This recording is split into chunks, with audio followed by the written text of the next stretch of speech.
Assalamualaikum warahmatullahi wabarakatuh. Balik lagi. Waalaikumsalam. Waalaikumsalam. Balik lagi bersama kami ya di channel resmi Yayasan Kamil UMP ya.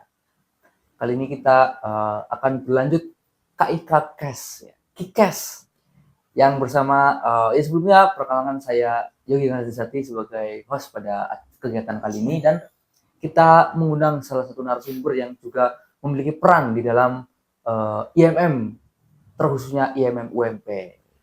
Kita sambut Imawan Satria Pinayungan. Terima kasih. Sehat? Ya, alhamdulillah ya. Iya. Gimana kabarnya Mas Yogi juga? Alhamdulillah sehat juga. Oke. Siap, siap. Sebelumnya, kenapa kita mengundang Imawan Satria, karena beliaulah merupakan salah satu ketua pelaksana ya. Ketua panitia pada masa ta'aruf Universitas Muhammadiyah Purwokerto tahun 2025. Begitu ya? Siap, siap. Betul. Nah, oke, mungkin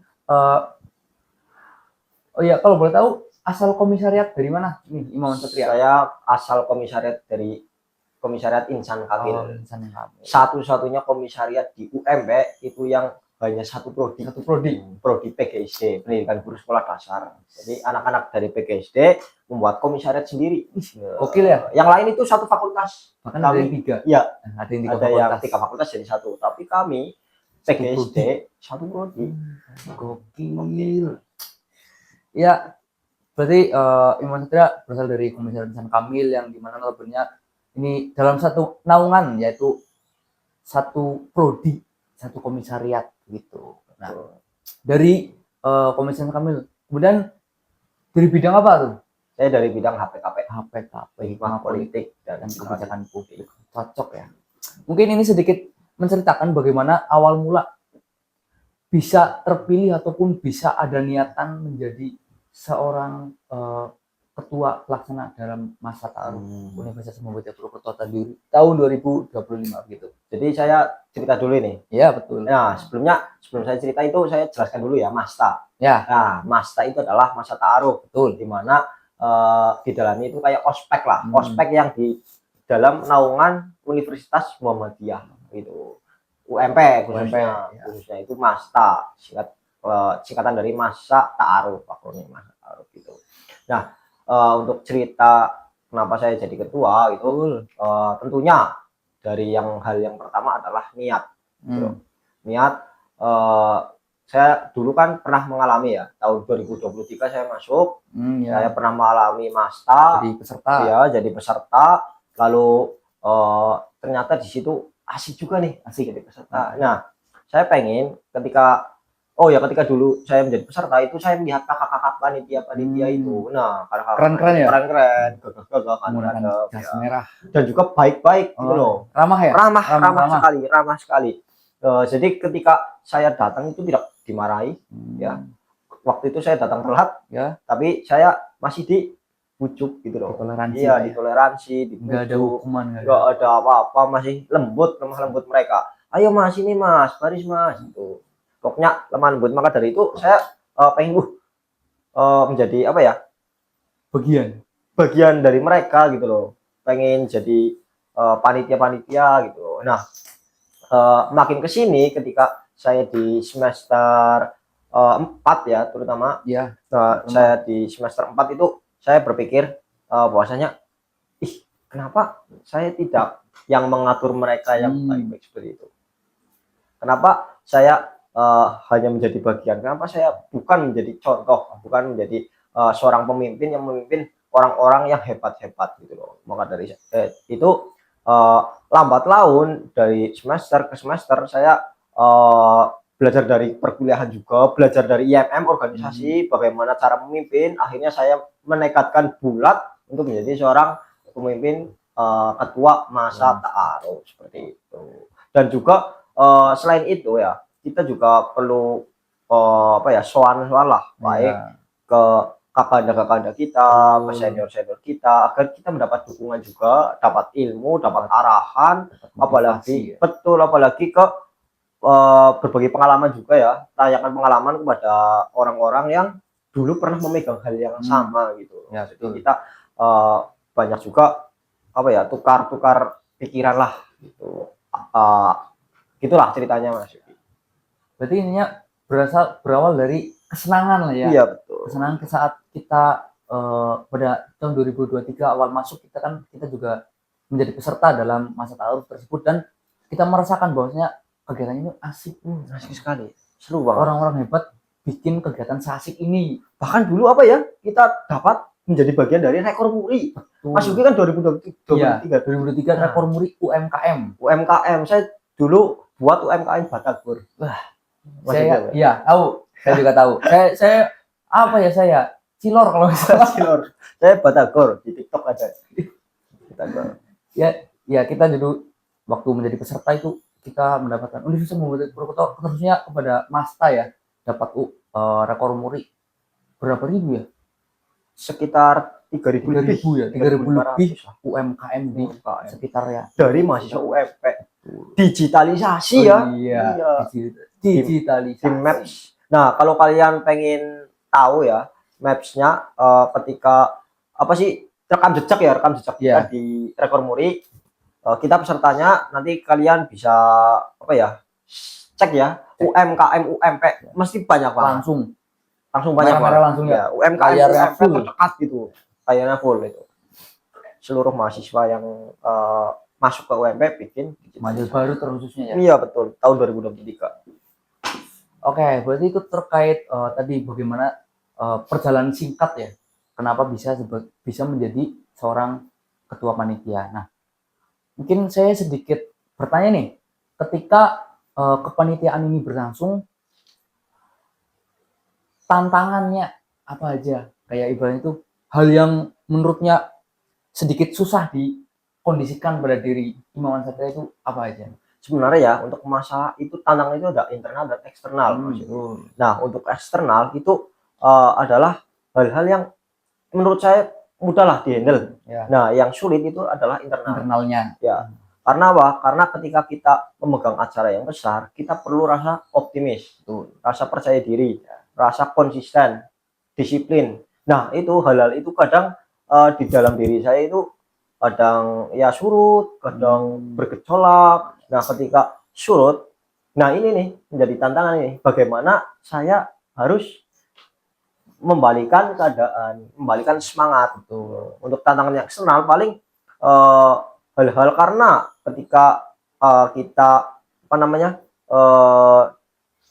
mengatur atau memimpin sebuah anggota ya, terutama yang banyak ya, itu perlu adanya kayak sama rata, terus keputusan yang bijak. Betul. Jangan sampai kamu itu membuat keputusan yang sepihak dan egois, dan mementingkan diri sendiri itu tidak baik. Gitu.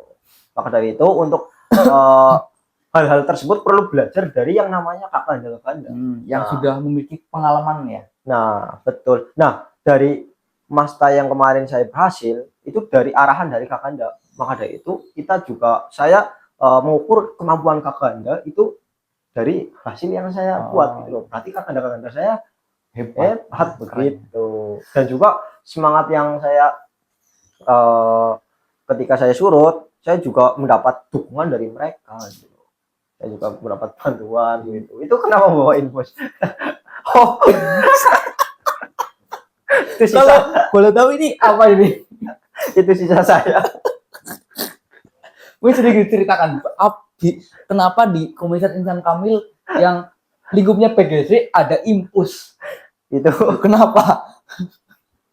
Itu cerita saya. Ketika saya 1 bulan tidak tidur, saya sakit atau meriang, lemas.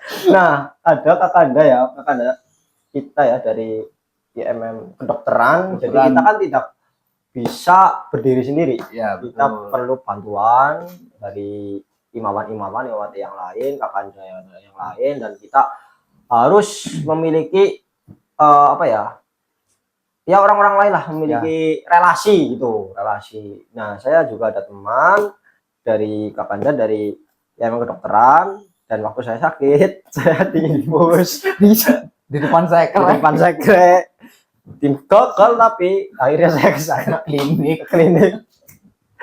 Jadi bahan uji coba dari Imawan dari Komikas kedokteran, komunikasi gagal gagal semua. Akhirnya malah praktek. simulasi. Ya, Gitulah. itu ininya suatu tantangan ya, bahkan kita bisa melihat bahwa Imawan Satria itu perjuangannya itu sangat besar, bahkan sampai 1 bulan tidak tidur untuk menyiapkan. Oh iya, kalau tidak salah kemarin Masta itu kepanitiaannya itu sedikit mendadak ya. Iya betul, udah banget. 1 bulan ya. 1 bulan, 1 minggu lah. Oh iya. 1 bulan. Untuk yang tingkat univ 1 bulan sangat kurang menurut saya. Menurut kurang banget. Ya, tapi kan realitanya kita bisa melaksanakan hal tersebut dengan lancar, dengan baik. Artinya teman-teman panitia bahkan termasuk Imawan Satria sendiri yang memimpin anggota-anggotanya itu berhasil ya, goal untuk Ada satu alasan Mas, gimana? SDM-nya. Oh iya, SDM-nya kami dari ISM pasti orang-orangnya itu sangat kreatif, berpikir kritis, critical thinking-nya bagus banget gitu loh. Ketika ada masalah, problem solving langsung kita kita sikat gitu. Bahkan birokrasi kita langsung tembusin aja. Bahkan waktu itu saya pernah akan membuat konser. Oh iya, konsep awal ya. Konsep awal. Terus gimana itu? Kenapa tidak jadi?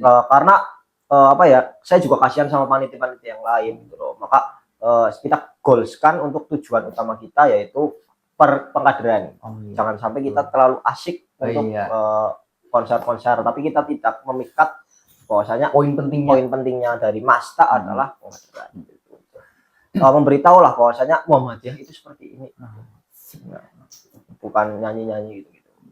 Betul. Ya intinya tuh semangat dan perjuangan kawan-kawan kita ya, terutama dari panitia Masta ini sangatlah antusias, bahkan SDM itu mumpuni. Berarti ini membutuhkan bahwasanya komisar-komisar di naungan PCH Ransori itu gokil. Jos. 1 bulan bisa mengonsep acara dengan sedemikian rupa yang notabene itu sangat baik sekali.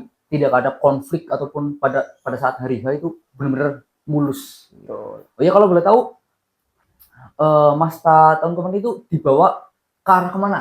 Ataupun temanya ataupun isinya itu gimana itu? Jadi untuk Masta tahun kemarin adalah saya melihat bahwasanya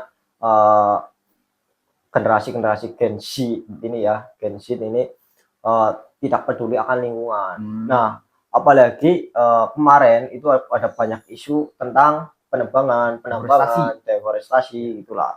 Maka dari itu saya mengharapkan lah ya anak-anak atau mahasiswa baru itu berpikir tentang pentingnya yang namanya ekologi. Kita berpikir bahwasanya alam itu perlu dijaga gitu loh. Karena apa? Kita manusia membutuhkan alam, betul. Kita hidup di alam, kita perlu menjaganya agar kita tetap hidup nanti sampai anak cucu kita itu menikmati gitu loh. Jangan sampai mereka susah lah akibat ulah-ulah kita gitu loh. Ya kan kasihan kalau kalian sayang pada anak cucu kalian, pasti kalian akan merawatnya gitu loh. Ya, untuk terkait tema ekologi ya, terkait lingkungan ya, itu menurut saya sangat bagus untuk memantik mahasiswa baru bahwasanya isu-isu yang sekarang beredar ya, Pak Prabowo. Isu yang beredar bahwasanya kita bisa melihat di Sumatera kemarin bagaimana dahsyatnya bencana alam yang dibikin oleh ulah manusia sendiri, bahwasanya menebangan pohon secara liar yang mengakibatkan banjir bandang ya. Banyak beberapa provinsi yang mengalami bencana tersebut yang mengakibatkan kayak ya kita hidupnya jadi susah gitu kan. Nah, ini termasuk kayak tema yang sangat cocok untuk era sekarang. Sangat relevan lah dengan kehidupan ataupun keadaan di Indonesia saat ini. Bahkan untuk mahasiswa khususnya untuk mahasiswa baru yang baru akan menjadi mahasiswa bisa langsung melek bahwasanya kita harus menjaga lingkungan agar tidak terjadi hal-hal yang tidak kita inginkan gitu. Nah, menjaga lingkungan itu bukan sekarang Mas Yogi. Bukan tentang sekarang tapi tentang masa depan gitu. Oh iya. Nggak usah jauh-jauh Mas. Mas Yogi tinggal di mana? Purbalingga. Nah, Purbalingga kemarin ya, belum lama ini lah.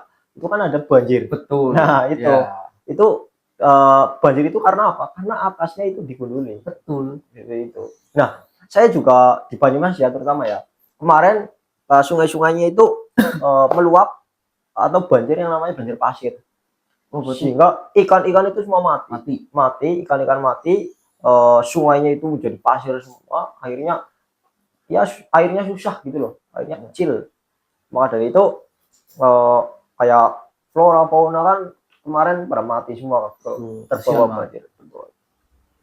Sian. Ya, itu bentuk apa ya, kepedulian kita sebagai mahasiswa ya, sebagai mahasiswa Indonesia terusnya harus menjaga lingkungan. Bahwasanya ketika kita menjaga lingkungan, pastinya hidup kita akan enak, bahkan dari mulai flora fauna itu akan terjaga dan tidak ada yang namanya kepunahan. Betul. Gitu. Untuk supaya yang tadi sudah disinggung oleh Imam Satria, supaya anak cucu kita itu merasakan bahwasanya keindahan alam ataupun fungsi alamnya sesungguhnya itu seperti ini untuk menghidupkan manusia begitu. Ya. Bahkan ketika yang dinamakan lingkungan ya, ibaratnya paru-paru dunia lah ya. Betul. Kita katakanlah paru-paru dunia, ketika paru-paru dunia itu udah hilang, maka isinya akan hilang juga. Kita sebagai manusia bahkan mungkin nanti untuk ketika tidak ada yang peduli terkait lingkungan, untuk kedepannya entah 50 tahun atau 100 tahun ke depan manusia bisa punah. Betul sekali. Betul sekali. Apalagi paru-paru dunia, kita bernafas dengan menggunakan oksigen. Nah, iya. Ketika hutan semua dibunuh, cuaca menjadi panas, oksigen habis, Iya. kita mati di bumi kita sendiri. Gitu. Tidak bisa dibayangkan. Betul. Itu. Berarti kemarin pelaksanaannya berapa hari itu? Pelaksanaannya itu 1 hari. 1 hari. Berarti bulan September. Bulan September. Bulan Agustus September. Oh, Agustus. Oh ya, Agustus ada technical meeting. Ya, technical meeting. Ya, itu merupakan kayak salah satu perkaderan awal untuk perkaderan Ikatan Mahasiswa Muhammadiyah, bahwasanya ketika kita di lingkup PTM khususnya ya, Universitas Muhammadiyah ya, pastinya ada masa ta'aruf yang untuk menjaring kader-kader untuk bukan segera, kayak ayo kita join begitu, join ke IMM-nya, orang-orangnya hebat-hebat. Betul. Kalau boleh tahu kemarin pematerinya siapa? Pematerinya ada pemateri kan? adalah kalian tahu nggak, Mas Yogi tahu nggak yang ya lagi.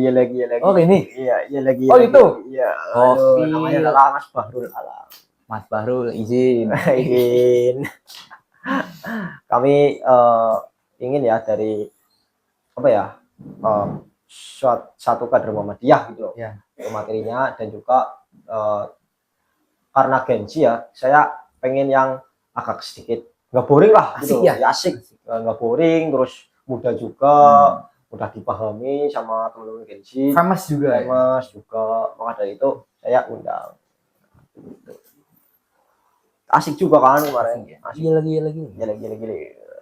Pertanyaan yang cukup culture. Iya, pertanyaan yang cukup